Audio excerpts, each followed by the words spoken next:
ଗୁଲୁ ତୋ ଦେହ କେମିତି ଲାଗୁଛି? ବାପା ମୋ ଦେହ ଭଲ ଲାଗୁନି, ମୁଣ୍ଡ ବିନ୍ଧୁଛି, ଖାଇବାକୁ କିଛି ଇଚ୍ଛା ହଉନି।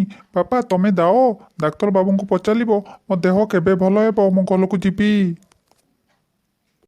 ଗୁଲୁ, ମୁଁ ଡାକ୍ତର ବାବୁଙ୍କୁ ପଚାରିଲି, ସେ କହିଲେ ଆଜି ଗୋଟେ ଦିନ ତୁ ଏଇଠି ରହିବୁ, କାଲି ଆମେ ଘରକୁ ଯିବା। ବାପା ମା ଗଲେ କ'ଣ କରୁଥିଲା?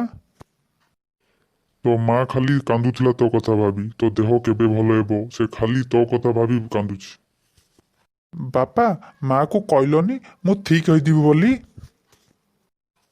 ଗୁଲୁ, ମୁଁ ତୋ ମାକୁ ଯେତେ କହିଲେ ବି ତୋ ମା ବୁଝୁନି। ବାପା ସେଇଥିପାଇଁ ମା କଥା ବେଶୀ ମନେ ପଡୁଛି ବାପା। ଆଉ ମୁଁ ପୋଖରୀ ପାଣିରେ କେବେ ବି ଗାଧେଇବିନି, ମୋର ଭୁଲ ହେଇଗଲା ବାପା। ମୁଁ ତୋତେ ବାର ବାର କହିଛି ପୋଖରୀ ପାଣିରେ ଗାଧେଇବୁନି କିମ୍ବା ଥଣ୍ଡାରେ ବୁଲିବୁନି, ତୁ ମୋ କଥା ଶୁଣିଛୁ? ବାପା ମୁଁ ତମ ଲାନ ଖାଉତି, ମୁଁ ଆଜିଠାରୁ ସବୁ ତମ କଥା ମାନିବି।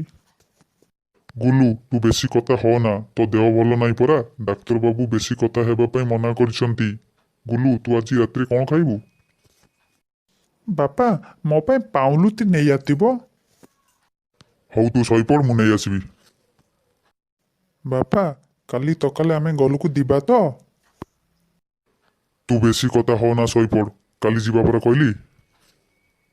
ହଉ ବାପା ମୁଁ ଦଉଛି, ତମେ ଯାଅ।